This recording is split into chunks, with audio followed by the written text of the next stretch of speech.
ओम श्री सिद्धेश्वराय नमः। ओम श्री गुरुदेव शिवाय नमः। आप सभी लोगों को मेरी ओर से हार्दिक शुभकामनाएं। आप सभी का जीवन सुखमय और कल्याणकारी हो, समृद्धशाली हो, सफलतादायक हो। घर में पैसा आता है लेकिन टिकता नहीं है। आपने बहुत सारे वीडियो देखे होंगे, अनेकों प्रकार की रेमेडी बताते हैं, उपाय बताते हैं।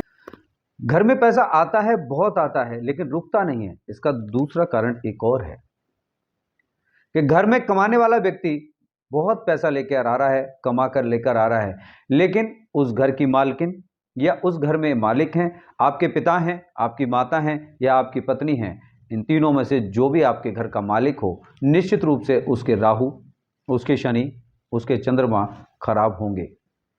उनकी कुंडली का विश्लेषण अति आवश्यक है। किसी भी भ्रम में ना रहें। आप इतनी मेहनत कर पैसा कमा कर लेकर आ रहे हैं, बेशक आप अपना पैसा कमा के लाने के बावजूद भी आप ही अपने घर में अपने हाथों से खर्च करते हो, किंतु उस घर की जो मालकिन है, उस मालकिन के ग्रह नक्षत्रों को देखना अति आवश्यक है। साथ ही आपके घर में व्यवस्थित रूप से आपका जो उत्तर दिशा का कोना है, उत्तर और उत्तर पूर्व कोना, ये भी ध्यान रखिएगा, वो बिल्कुल साफ रहना चाहिए। वहाँ पर किसी भी प्रकार का कोई अग्निकोण ना हो, कोई अग्नि से संबंधित चीज़ें ना रखी हों। तो उस घर के मालिक की कुंडली का विश्लेषण कराना अति आवश्यक है, वो आप करा लीजिए। और साथ ही अपने जन्म पत्रिकाएं आपकी कहाँ रखी हैं। जिसकी जन्म पत्रिका में दोष हैं, लगभग सभी की जन्म पत्रिकाओं में कोई ना कोई दोष होता है। वो जन्म पत्रिकाएं आपने अपनी अलमारी में, अपने कागजों में, अपने घर में प्रॉपर्टी के पेपर के साथ, बैंक के पेपरों के साथ यदि आपने रखी हैं तो आप उनको अलग कर दें, इमीडिएट अलग कर दें। अपनी अपनी जन्म पत्रिकाओं को भगवान के समर्पित कर दें। करके देखिएगा, निश्चित रूप से 100% आपके जीवन में परिवर्तन आएगा ही आएगा।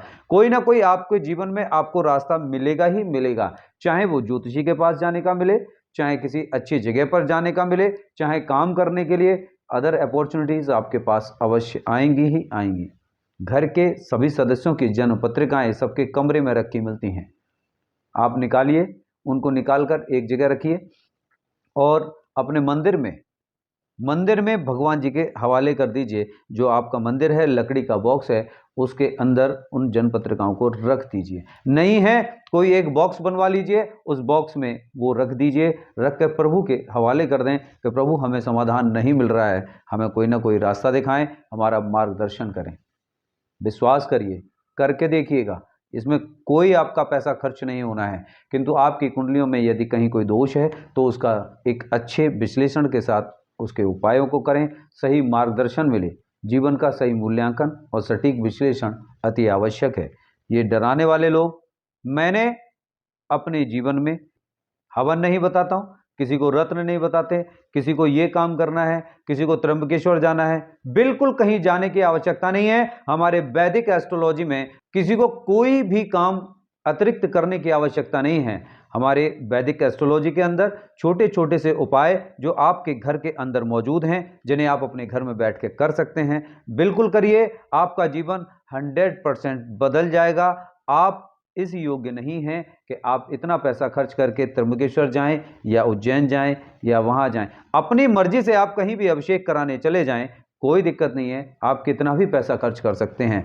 किंतु किसी के कहने पर कहीं जाके हवन करना है, किसी कोई रत्न धारण करना है, कोई और अदर रेमेडीज करनी है, बिल्कुल भी भ्रम में ना पड़ें, निश्चिंत हो जाएं। आपका जीवन 100% सुखमय और समृद्धशाली होगा ही होगा। करके देखिए, ये छोटे छोटे से उपाय आपके जीवन में खुशियां और सुख की भरपूर मात्रा में वृद्धि करेंगे ही करेंगे। आप सभी का जीवन सुखमय हो, कल्याणकारी हो, इसी आशा के साथ मैं अगले वीडियो में मिलूंगा आप सभी लोगों को। ओम श्री गुरुदेव शिवाय नमः।